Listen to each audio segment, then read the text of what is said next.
Shabbat Shalom Mishpacha, and a wonderful Sabbath to you all. Now that we've arrived at the Sabbath rest, and a big Thanksgiving to all of you that celebrate it, which of course was not so long ago, a couple of days back. And I'm pretty sure now everybody's into the Black Friday sales and everything else. So our Parsha, our Torah reading this week is going to be Parsha's Toldot, which is Generations, chapters 25 of Book of Genesis. And here it says, and henceforth Abraham continued with his wife, and her name was Keturah. Now most Bibles translations out there that you're going to read is going to say differently. This is the Abrahamic-Faith Bible, or the Hidden Truths Hebraic Scrolls, and here the reading has been particularly adopted by what is actually in the Hebrew, and not so much what the rabbis like to believe or like to opine on. Rabbinic theories are there's multifold rabbinical theories about Abraham getting married again after Sarah's death, which is not true, because Abraham already was married to Keturah. Keturah was Abraham's, for all of you who didn't know, Keturah was actually Abraham's first wife. It wasn't Sarah, it wasn't Hagar, she was Keturah. Okay? Keturah was a daughter that actually her father is mentioned in the book of Genesis chapter 10. Look at how far it goes back. Her father is mentioned there, and he was an Arab. So Abraham's first wife was an Arab woman. So lo and behold, instead of hating the Arabs, you may actually have a different perspective now on the Arab people. So when Keturah was Abraham's wife, not only was she the first wife, but she also had a maid, like Sarah. Sarah's maid turned out to be a king's daughter, Hagar, and Keturah's maid was a woman from Turkey of the Caucasian color, and her name is Mashech. And the interesting thing is, her son was Eliezer, who is mentioned as a servant of Abraham in the book of Genesis. It wasn't actually a servant, he was his son, but he wasn't technically in the line of inheritance, because inheritance would go to remember there was always a north-south divide, that ancient patriarchs kept a wife in the north and a wife in the south. So therefore Sarah would be the wife in the north, the priestly wife or the princely wife, and her sons would become partakers of the covenant to be prophets, kings, judges, etc., whilst the wife in the south will be given inheritance in terms of land, certain amount of land, certain amount of other things. So this is why Keturah is very little mentioned, and Keturah has sons and daughters, but again there's only a mention of them because Keturah was a righteous wife and there was nothing to write about her. What do you write about a righteous wife? The no mention of her, the very little mention of her indicates her righteousness, and her sons today would be those sons or their lineages. Therefore, their forebears would be the people who today occupied the lands of Saudi Arabia, Qatar, Bahrain, Kuwait, Dubai, Abu Dhabi, and places like that. These are the sons that came down from Keturah, and you can see how blessed they are. Does that show you that they have any less blessing? No, they don't. They have plenty of blessing. In fact, they control a lot of the oil and the gas in the world. So Abraham did not have to wait for Sarah's death. Sarah was in fact Abraham's third wife, not first wife. Lo and behold, that may be news to many. So we are mentioned here that Abraham goes to his wife Keturah to console himself, and it tells us here that she had birthed him Zimran, Yokshan, Medan, Midian, Ishwak, and Shuach as sons. Daughters are not mentioned, but she had daughters as well. And then other lineages are mentioned below that. They're mentioned as Sheba and Dedan, and then we are mentioned that they are sons of Midian, Ephah, Epher, Hanoch, Avidah, and Eldah. So all these were the children of Keturah. So Keturah has a major lineup. And it says, Abraham gave all that he had to Yitzhak. Now that does not mean, wrong reading would be for you to assume that Abraham gave his inheritance to Isaac only. That's absolutely a false statement to even think about it. Abraham actually gave his inheritance both to Keturah and to Sarah's son Isaac. And when it says Abraham gave gifts to the son of the concubines which Abraham had, now by the way, Keturah is not a concubine, so let's get that out of the way.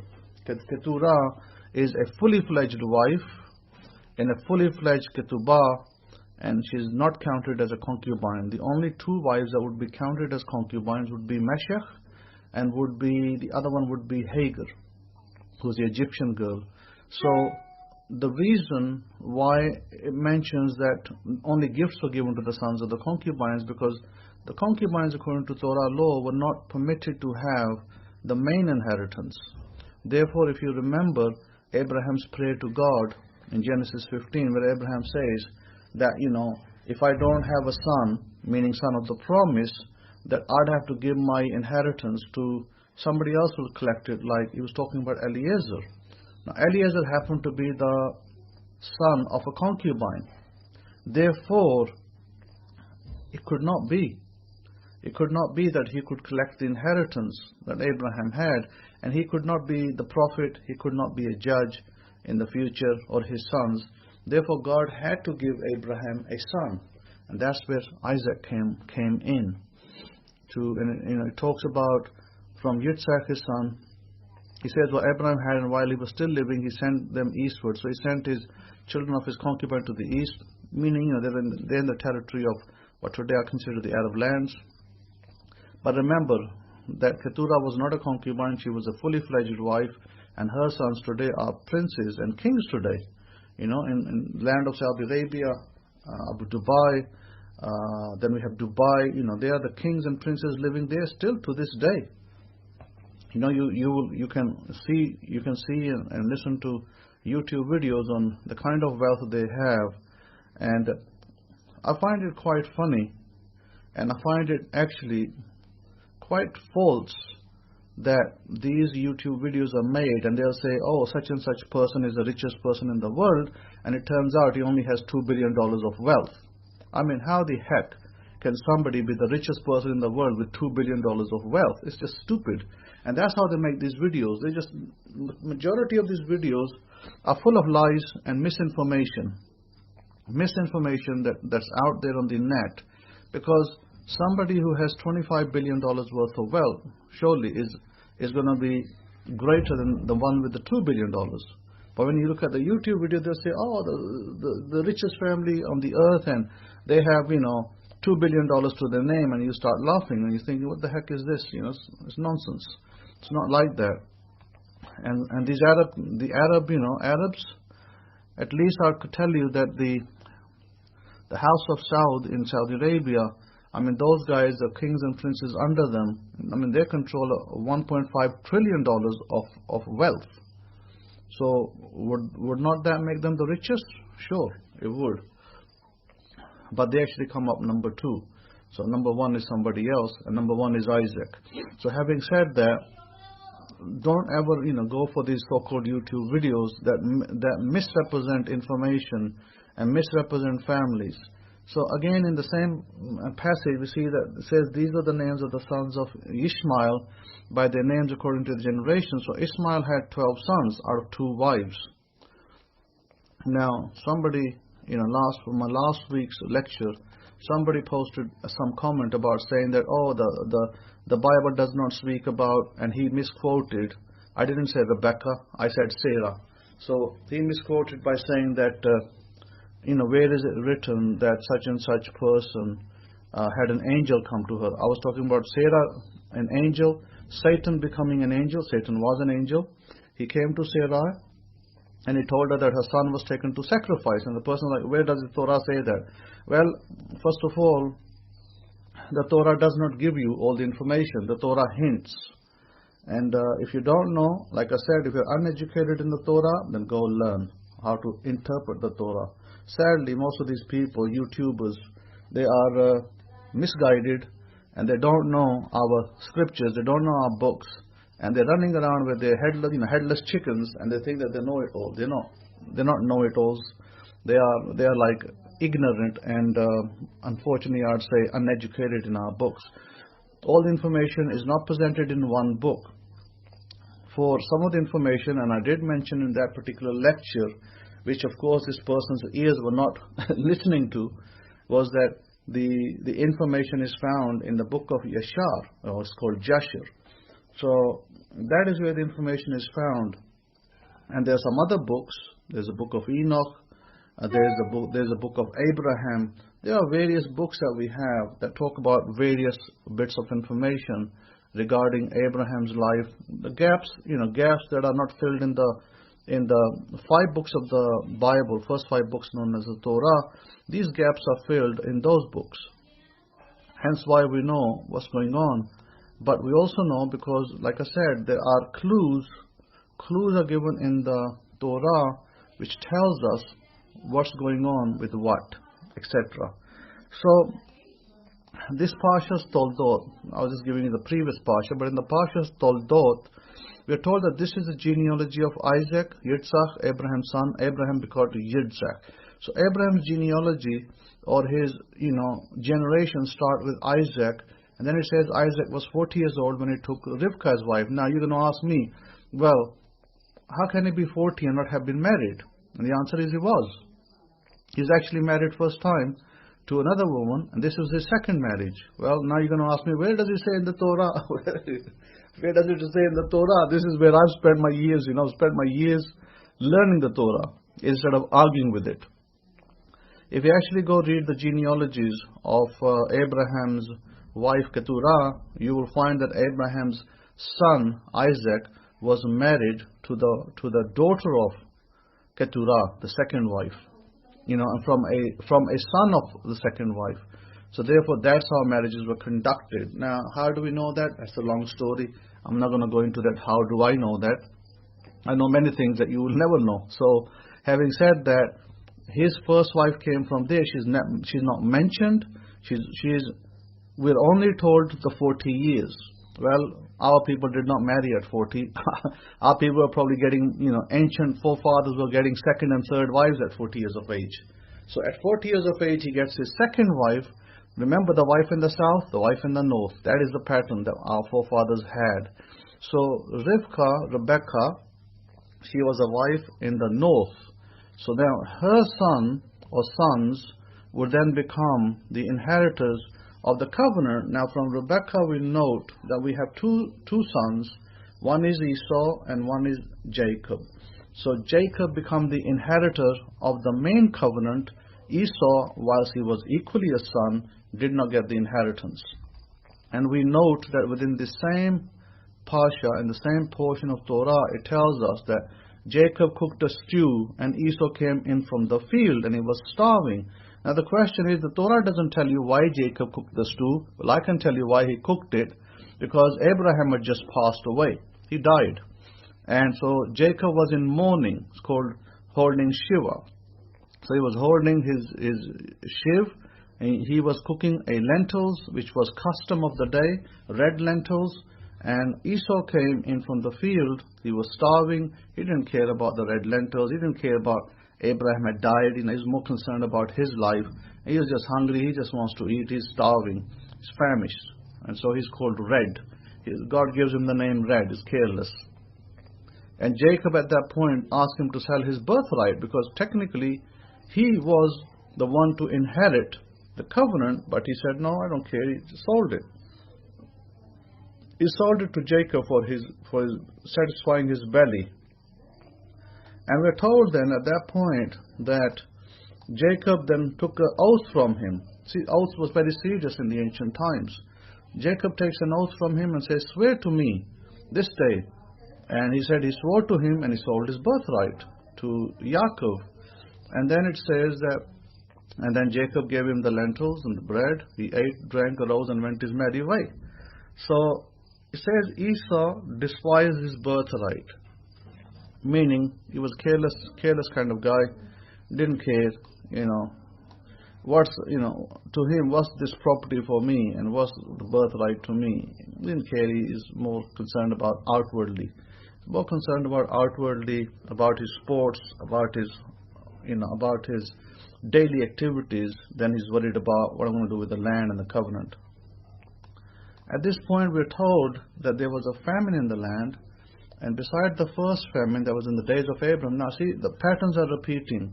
First there was a famine in the days of Abraham, now there's a famine in the days of Isaac. And Isaac then goes to the Abimelech, king of the Philistines in Gerar, and says that God appeared to him there and says, do not go down to Egypt, Mitzrayim. Live in the land of which I shall tell you. So notice that Abraham was allowed to go to Egypt, whilst Isaac was not allowed to go there. Again, there's a lot of information here that I'm not going to go over because we're not, this is not for, this session is simply for those people who are trying to be students of the Torah and are beginners. So I'm not going to go into this.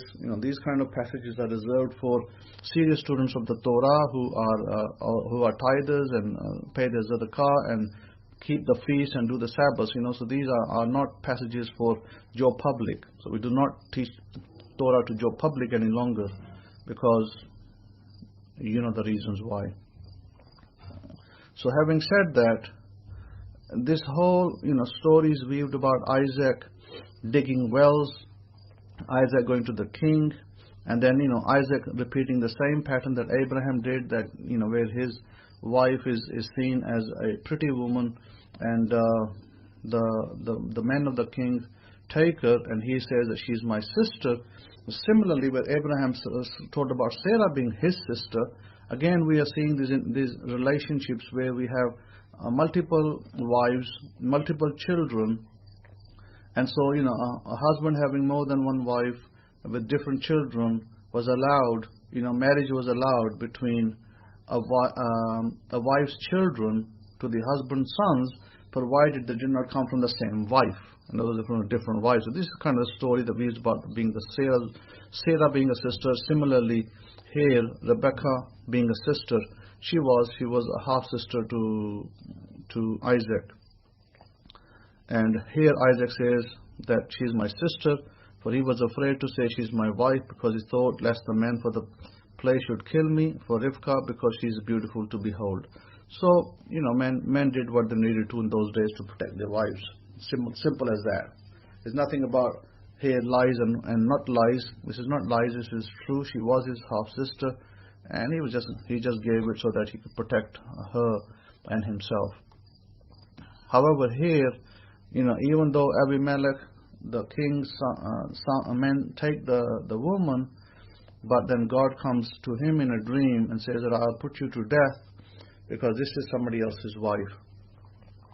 Again, notice similar patterns, very similar patterns. This also shows that Abimelech believed in some of the laws of the Torah, and other things come into play. But even though the Philistines may have been people who did not worship the God of Abraham, they had their own gods or goddesses, and but still there were some aspects of their worship in which they believed in certain laws that were kind of Torah laws. And we notice here that Abraham dug wells. So our forefathers controlled water, and water is a huge commodity. Where would you be without water? Even today, without water you'll be nowhere. You need water to drink, water to have your bath, your showers. Without water you can't cook. Water is a huge commodity today, $1 billion industry. And we're told that Isaac dug wells, and there was fights over those wells. Land disputes occurred in the ancient Near East, and so wells were named after certain characteristics And we're told that Isaac named his well Sitnah, which actually is not a Hebrew word, by the way. Those of you who didn't know it. Sitnah means hatred. Sitnah is so similar to the word fitna, an Arabic word, which also means somebody to create hatred. So again, this is where we go. I mean, what do we learn from here? What we learn from here is that covenants are important. We learn that families are important. We learn that it is very important to stick to the line, to the marked line that God has put upon us. If we stick to the line, we can have blessings. If we don't, we simply remove ourselves from the blessings. Now, it's not all about, people might think that, oh, well, it's just about affirmations. I can assure you it's not just about affirmations, and it's not just about belief systems. Because if it was just about affirmations, then the richest families in the earth are not sitting there reciting affirmations all day long. Sure, people have got rich, people have made money, people have lost money. Sure, affirmations help. I'm not saying that they don't help. They help a lot. But what I'm saying is that there is a covenant. And a covenant is much more powerful when you're holding to the covenant and you believe that God is going to bless you. That is much, much more powerful. Of course, you want to shape your life. You want to do the right thing to obey God's laws. And that's where blessings will come in. But you can't just say, well, I'll just leave this God and go to the next one, and then the next one, and then the next one, and now I'll do something else. That will get you nowhere. So I don't really want to, go on too much into this. I think this is sufficient. And like I said, that the deeper teachings are for my students only. And I have, changed mindset on this. Before I used to, put 4 hours of lectures. Now I'm not going to put 4 hours of lectures. I'm only going to put short lectures, and the deeper meanings and the deeper things are going to go to my students who are faithful, who are the doers of the Torah, and they'll get the benefits and the blessings. So, Baruch Hashem, I want you all to have wonderful Sabbath today. And if you've just celebrated the festival of Thanksgiving in America, which I think is great, it's a great way to honor God, to thank God for the blessings that He gives you. It's Thanksgiving. Thanksgiving means exactly that. Thanksgiving is thanksgiving to God. And sure, absolutely wonderful. Give thanks to God for everything in your life, that He may bless you. Listen to Him, do what He tells you, and there is honor and blessings in that. And I thank you for listening. Have a wonderful Shabbat. Shabbat Shalom.